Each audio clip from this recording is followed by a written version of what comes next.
안녕하세요. 올해 65세 된 남자입니다. 제 이야기를 들어주시면 감사하겠습니다. 여보, 정말 이럴 거야? 엄마가 얼마나 우리를 위해 희생하셨는데, 자기가 엄마한테 잘해드린 게 뭐 있다고? 나한테 해준 것도 없으면서? 아내가 저에게 말했습니다. 저는 아무 말도 못하고 바라만 봤습니다. 다른 남편들처럼 좋은 옷 한 벌 사준 적 있어? 좋은 곳에 여행 데려간 적 있냐고. 그런데 왜 혼자 고생했다는 식으로 말하는데, 우리 엄마가 이 집 와서 평생 가사일 도맡아 하고 애기들 돌봐줬어. 아내의 말에 드디어 저는 입을 열었습니다. 내가 모자라서 지금까지 풍족하게 못 살게 해서 미안해. 하지만 나도 작은 방 하나라도 내 마음대로 살 수 있는 곳에서 지내고 싶어. 그러니까 이제 갈라서자. 이게 제 아내와 마지막으로 나눈 대화입니다. 32년을 함께 산 아내, 그리고 30년을 제 집에서 모셨던 장모님과의 생활이 끝나는 순간이었죠. 저는 65세 이강수라고 합니다. 평생을 공무원으로 살았습니다. 시청에서 말단 사원으로 시작해서 과장으로 퇴직했죠. 특별할 것 없는 평범한 인생이었습니다. 아니, 그렇게 생각했었습니다. 되돌아보니 제 인생에서 진짜 내 것이었던 시간이 얼마나 될까 싶습니다. 결혼하고 2년째 되던 해 운명이 완전히 바뀌었거든요. 그때부터 지금까지 정말 긴 터널 같은 시간이었습니다. 그해 여름이었습니다. 7월 중순쯤이었을 거예요. 장인어른이 갑자기 쓰러지셨습니다. 뇌출혈이었죠. 3일 만에 돌아가셨습니다. 너무 갑작스러운 일이었었습니다. 건강하셨던 분이 하루아침에 세상을 떠나시니 온 가족이 충격에 빠졌죠. 장모님은 그때 혼자 살기에는 너무 어려운 상황이었어요. 건강도 좋지 않으셨고 경제적으로도 막막했죠. 장인어른이 돌아가시면서 수입도 끊어졌고요. 언니는 뭐라고 그러시는데? 아내에겐 언니가 하나 있었거든요. 3살 위였죠. 그런데 아내가 고개를 저었어요.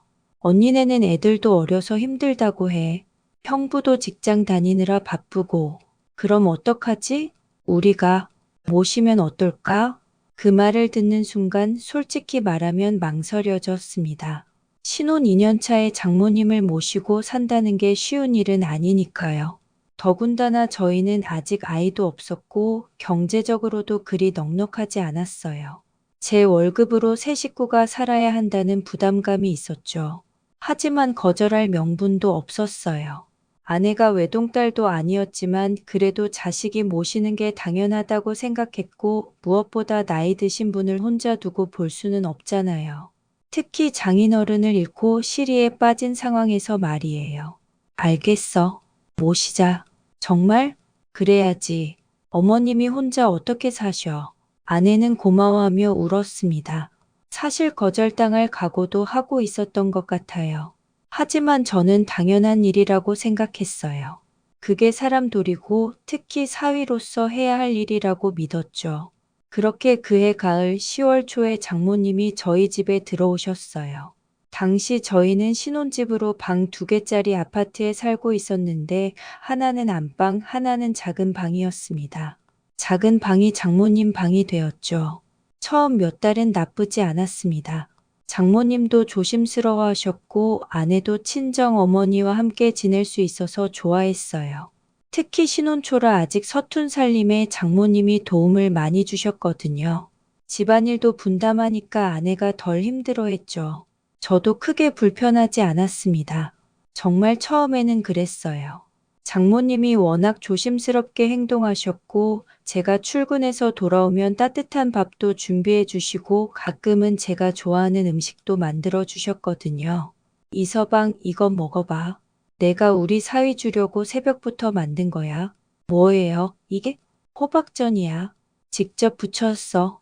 호박도 시장에서 좋은 걸로 골라왔고 감사하게 먹겠습니다. 우리 사위가 나 때문에 고생이 많다. 고생 안 해요. 그런 대화들이 자연스러웠어요. 장모님도 미안해 하시는 마음이 있으셨고 저도 그런 마음을 이해했죠. 서로 배려하려고 노력했던 것 같아요. 하지만 시간이 지나면서 분위기가 조금씩 달라지기 시작했습니다. 아무래도 함께 살다 보니 서로 익숙해지면서 그런 것 같았습니다. 처음에 조심스러움이 점점 사라지고 보다 편한 관계가 되어가는 과정이었죠.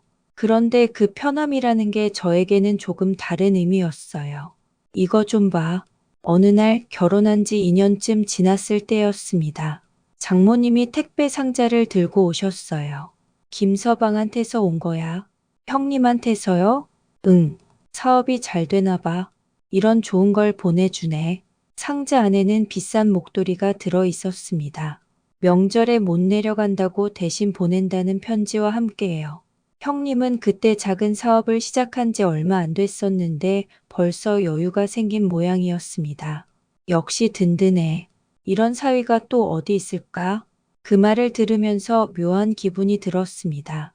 저도 나름 열심히 모시고 있다고 생각했는데 선물 하나로 모든 게 달라지는 것 같았거든요. 물론 장모님 입장에서는 당연한 일이겠지만 왠지 서운한 마음이 들었죠. 사업하는 사람은 다르네. 저번에는 옷도 사줬잖아. 장모님이 방에 고이 모셔두신 가방 얘기였어요. 한 번도 사용하시는 걸 본 적 없는 그 가방 말이에요. 아까워서 쓰지 못하신다고 하셨는데 그런 모습을 볼 때마다 괜히 미안한 마음이 들었어요. 아이고, 내가 괜히 자랑했구나. 공무원이랑 사업하는 사람이랑 어떻게 같겠어? 신경 쓰지 마라. 사람이 돈을 못 벌 수도 있는 거지. 그게 중요한 게 아니라 마음이 중요한 거야. 목도리를 만지시면서 하신 말씀이었는데 상당히 씁쓸했어요. 매달 장모님 용돈도 드리고 있었고 병원비도 제가 다 내고 있었는데 선물 한 번 주는 형님과 비교당하니 서운했죠. 엄마 말씀 너무 신경 쓰지 마. 그냥 하시는 소리야. 아내는 그렇게 말했지만 비교는 그때부터 시작됐습니다. 그리고 시간이 지날수록 더 심해졌죠. 장모님은 몸이 자주 편찮으셨어요. 당뇨가 있으셨고 고혈압도 있으셨죠. 그래서 병원에 다니시는 일이 많았는데 보험이 안 되는 치료비나 검사비는 모두 제 몫이었어요. 한 달에 병원비만 30-40만 원씩 나갔죠. 당시 제 월급에 비하면 결코 작은 돈이 아니었어요. 여보세요, 김서방? 응, 병원이야. 저번에 보내주신 보약 덕분에 좀 나아진 것 같아. 정말 고마워. 역시 김서방이 최고야. 병실에서 형님과 통화하시는 장모님을 보면서 또 씁쓸했습니다. 병원비는 제가 내는데 고마워하시는 건 선물 주는 큰 사위한테였으니까요. 물론 이해는 되었습니다. 멀리 있는 사람이 더 그리운 법이고 가끔 주는 선물이 더 인상적일 수도 있죠. 하지만 그래도 서운한 건 어쩔 수 없었습니다. 퇴원할 때 시장에 들러 과일 좀 사고 싶어. 네, 알겠습니다. 날씨가 더우니까 차를 병원 앞에 바로 세워놔야 해. 기다리게 하지 말고. 네. 장모님은 점점 저를 마치 운전기사나 심부름꾼처럼 대하시기 시작했습니다. 처음에는 조심스럽게 부탁하시던 것들이 점점 명령조로 바뀌었죠. 가끔은 너무 함부로 대한다는 생각이 들 때도 있었지만 나이 드신 분이고 장모님이니까 참았습니다. 김서방네 애들은 벌써 피아노 개인 레슨 받는다더라. 돈이 많이 드는 건데 벌써 시켜준다니. 그래요? 빨리 시작하나 보네요. 사업이 정말 잘 되나 봐. 아이들 교육에 돈을 아끼지 않더라고. 근데 너희는 애는 언제 가질 거야? 결혼한 지 4년이 지나도 아이가 없으니까 걱정하셨습니다. 사실 저희도 아이를 갖고 싶었지만 작은 집에 셋이 살면서 아이를 갖기가 쉽지 않았어요. 경제적인 부담도 있었고 무엇보다 사생활이 전혀 없었거든요. 빨리 낳아야지. 2명은 낳아야 해. 장모님의 말에 아내가 대꾸했습니다. 우리 형편의 2명을 어떻게 키워요? 형편이 어때서? 김서방네도 애 둘인데 잘 키우잖아. 형부네는 사업하시니까 우리보다 여유가 있지. 김서방네는 이번에 더 큰 집으로 이사도 간다더라. 방 4개짜리로. 돈을 잘 버나 보네요. 남자는 그릇이 커야 해. 우리도 이 좁은 집에서 언제까지 살 거야? 방 4개짜리 집은 살아야 하는 거 아니냐? 이런 식으로 처형부와 비교당하는 게 일상이 되었습니다. 형님이 뭔가 새로 사거나 여행을 가거나 할 때마다 그 이야기가 나왔고 자연스럽게 저는 부족한 사람이 되었죠. 저는 점점 작아지는 기분이었어요. 그로부터 4년 후 결혼 6년 만에 드디어 첫 아이가 생겼습니다. 딸이었어요. 정말 기뻤죠. 아이를 가지면 장모님도 기뻐하시고 분위기가 좋아질 거라고 생각했습니다. 이서방, 애 좀 봐. 지금 몇 시예요? 4시야. 애가 계속 울잖아. 소영이는 낮에 애 보느라 고생했으니까 네가 좀 일찍 일어나서 봐. 새벽 4시에 깨워서 아이를 보라고 하시는 장모님. 옆에서 아내는 곤히 자고 있었어요. 아이를 낳으면 다 봐주시겠다고 하셨는데 막상 아이가 태어나니 아빠가 돌봐야 정서 발달에 좋다며 육아를 떠넘기셨죠.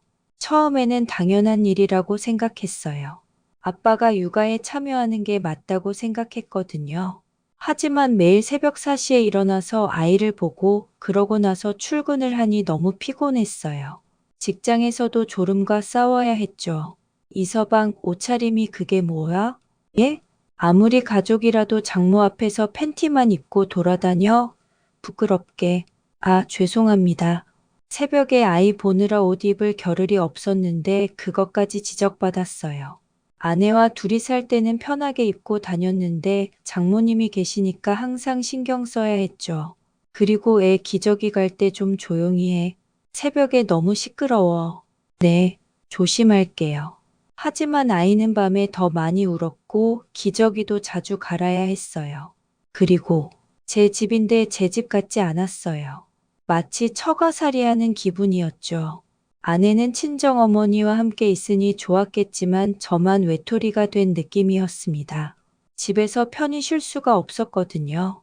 아이가 조금 더 자란 후에도 상황은 크게 달라지지 않았어요. 이서방, 애 유치원 보낼 돈은 있어? 그 정도는 있습니다. 김서방네는 벌써 영어 유치원 보낸다더라. 한 달에 200만 원이나 한다는데 저희는 일반 유치원에 보낼 계획입니다. 애 교육은 아끼면 안 되는데 김서방이 그러는데 어릴 때 영어 교육이 제일 중요하다더라. 지금 저희 형편으로는 형편. 항상 형편 타령이야. 남자가 그렇게 의지가 없으면 어떻게 해? 이런 말씀들이 계속 이어졌어요. 큰 사위와 비교하면서 저를 부족한 사람으로 만드는 말들이요. 그렇게 수십 년이 흘렀습니다. 저는 취미생활 한번 제대로 못 해보고 살았습니다. 젊을 때부터 좋아했던 독서도 거의 못했고 친구들과 만나는 것도 눈치가 보여서 자제했죠. 내 식구 생계가 제 어깨에 달려 있었거든요. 특히 경제적 부담이 컸어요. 장모님 용돈, 병원비, 딸 교육비까지 합치면 제 월급의 대부분이 나갔습니다. 저를 위한 돈은 거의 없었죠. 옷 한 벌 사는 것도 눈치가 보였어요. 스트레스로 우울증도 알았지만 아무도 몰랐어요. 병원에 갈 시간도 없었고 가족들에게 말하면 괜한 걱정을 끼칠 것 같았거든요. 혼자 끙끙 앓으면서 버텼어요. 딸이 고등학교에 다닐 무렵 정말 큰일이 생겼어요. 뭐라고요? 저는 장모님이 꺼낸 이야기에 깜짝 놀라 되물었습니다.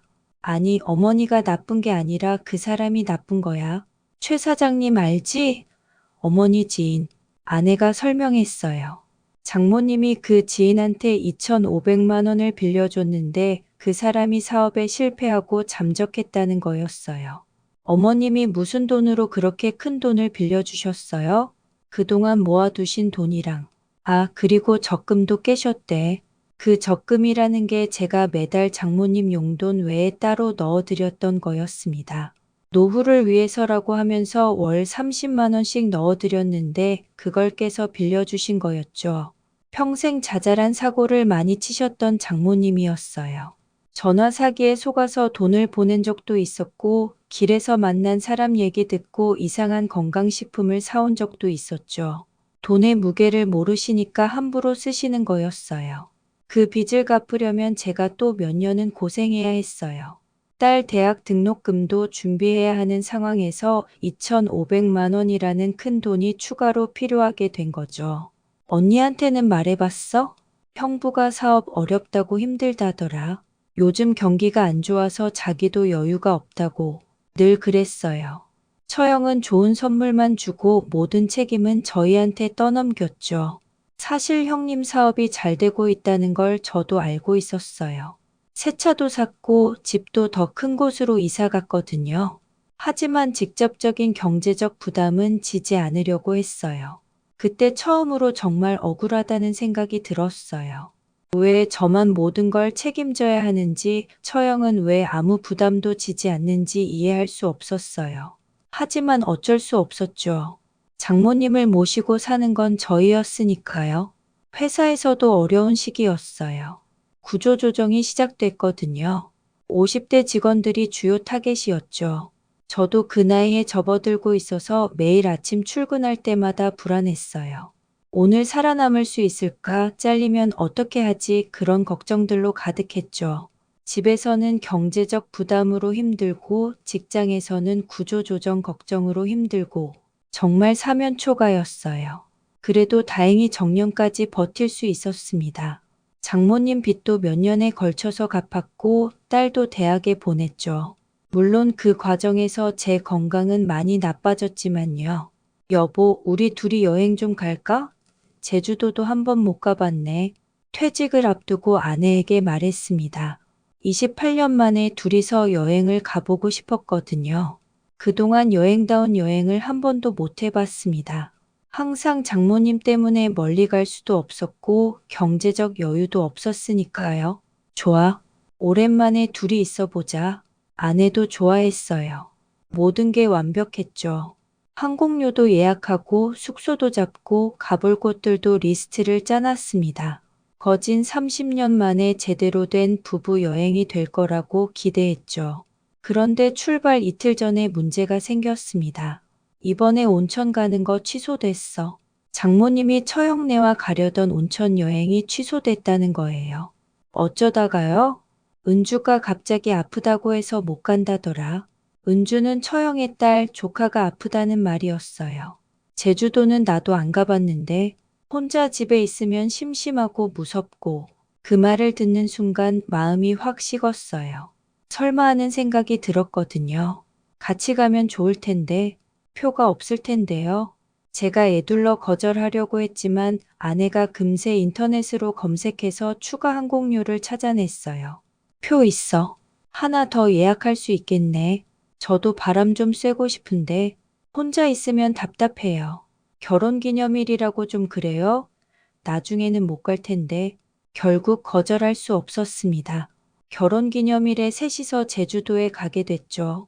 28년 만에 부부 여행이 장모님 동반 여행이 되어버린 거예요. 숙소도 급하게 방 하나를 더 예약해야 했죠. 추가 비용도 만만치 않았습니다. 제주도에서의 3박 4일은 완전히 장모님 중심으로 흘러갔어요. 고기는 기름져서 속이 안 좋아. 다른 데 가자. 생선이 낫겠어. 미리 예약해둔 흑돼지 맛집에서 나온 장모님의 말씀이었어요. 성산일 출봉? 늙은이 죽일 일 있어? 높은 데 올라가면 다리 아픈데 차에서 기다리게. 바다가 다 거기서 거기지. 많이 봤으니까 이만 들어가자. 다리도 아프고. 결국 저희가 가고 싶었던 곳은 제대로 가보지도 못했어요. 부부만의 시간도 전혀 없었고요. 마지막 날 밤 참다 못해서 아내와 다퉜어요. 이번 여행은 정말 당신과 둘이서 하고 싶었어. 그렇다고 엄마 혼자 두고 가면 우리 마음이 편했겠어? 28년 동안 붙어 살았는데 4일도 떨어져 있을 수 없어? 당신은 시어머니 같았으면 그렇게 뒀을 거야? 엄마 혼자 계시면 나는 마음이 아파. 그럼 내 마음은? 내가 28년 동안 참고 살았는데 가끔은 둘이서만 있고 싶을 수도 있는 거 아니야? 엄마 호강도 못 시켜드렸는데 제주도라도 모시고 오고 싶은 내 마음을 이해해줘. 그 말이 정말 가슴에 박혔어요. 호강은 못 시켜드렸지만 28년간 의식주 다 책임졌는데 용돈도 드리고 병원비도 다 냈는데 그래도 부족하다는 식으로 말하는 게 기가 막혔어요. 그날 밤 아내가 잠든 후에 혼자 밖에 나가서 바다를 보며 울었습니다. 65세 된 남자가 혼자 울고 있으니 정말 처참했죠. 그 후로도 삶은 똑같이 흘러갔어요. 퇴직하고 얼마 안 있어서 더 큰 문제가 생겼어요. 장모님이 치매 초기 진단을 받으신 거예요. 처음에는 가벼운 건망증 정도였어요. 열쇠를 어디 뒀는지 잊어버리거나 방금 한 말을 또 하거나 하는 정도였죠. 하지만 점점 심해졌어요. 네가 내 지갑 훔쳤지? 지갑을 제가 왜 훔쳐요? 장모님이 저를 손가락질하며 소리쳤어요. 김서방이 사준 지갑 분명히 여기 있었는데 없어졌어. 네가 훔친 거야. 장모님, 지갑은 장모님 방에 있어요. 제가 가져다 드릴게요. 이 도둑놈아, 내 돈도 훔쳐갔을 거야. 치매에 걸리신 장모님을 돌보는 게 정말 한계였어요. 하루 24시간 신경 써야 했거든요. 밤에 갑자기 나가시려고 하기도 하고 가스레인지를 켜놓고 까먹기도 하시고 간병인을 쓰려고 했지만 비용이 만만치 않았어요. 하루에 10만 원씩 나가니까 한 달이면 300만 원이에요. 제 퇴직금으로는 오래 버틸 수가 없었죠. 장모님 요양원에 모셔야 할 것 같아 어느 날 아내에게 말했어요. 뭐라고? 요양원? 장모님도 그게 편하실 거고 우리도 이제 우리 삶을 살아야 해. 어떻게 그런 말을 해? 엄마를 버리자는 거야? 아내는 노발대발했습니다. 28년 가까이 모셨으면 충분하지 않아? 이제는 전문적인 케어가 필요한 상황이야. 하는 데까지 해봐야 할 거 아니야. 여기가 하는 데까지 해본 거야. 아내는 배신감이 느껴진다는 표정으로 저를 봤습니다. 그 주말에 처형내도 찾아왔죠. 엄마가 제부 뒷바라지 하느라 평생 고생하셨는데 이제 와서 요양원에 보내자고 해? 처형이 제게 한 말입니다. 저는 허탈했어요. 누가 누구를 뒷바라지했다는 건지. 저는 28년 동안 장모님을 모셨는데 갑자기 제가 뒷바라지 받은 사람이 되어버린 거예요. 그럼 모시고 가세요. 요양원이 그렇게 싫으시면 이제 처형이 모시세요. 그러자 금세 톤을 바꾸더라고요. 우리는 한 달에 100만 원씩 줄 테니까 집에서 계속 모시면 안 될까? 한 달에 100만 원으로 치매 환자를 돌보라는 거였어요. 말도 안 되는 소리였죠. 제가 28년 동안 모셨어요. 생활비, 병원비, 빚까지 다 제가 책임졌어요. 그동안 처형은 뭐 하셨어요? 여보, 왜 이래? 당신도 그래. 말로는 요양원 보내면 안 된다고 하면서 정작 돌보는 건 저한테만 맡기잖아. 당신 혼자 고생한 것처럼 말하지 마. 엄마가 이 집 와서 평생 살림해주고 애 봐주고 고생만 하셨는데 해드린 게 뭐 있냐고요? 그 말이 제일 아팠어요. 저도 평생 일만 했는데 제가 해드린 게 없다는 거예요. 어느 날 장모님이 잠깐 정신이 드셨는지 중얼거리셨습니다.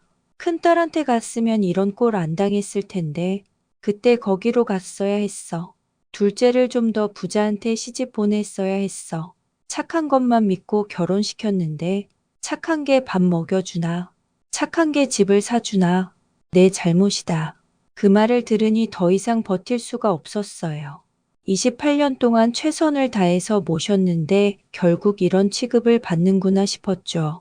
나 좀 나갔다 올게. 금방 와야 해. 나도 외출해야 하니까. 아내가 짜증스럽게 말했습니다. 퇴직해서 집에 있는데도 마음 편히 쉬어본 적이 없었어요. 늘 무거운 짐이 제 어깨를 짓누르고 있었거든요.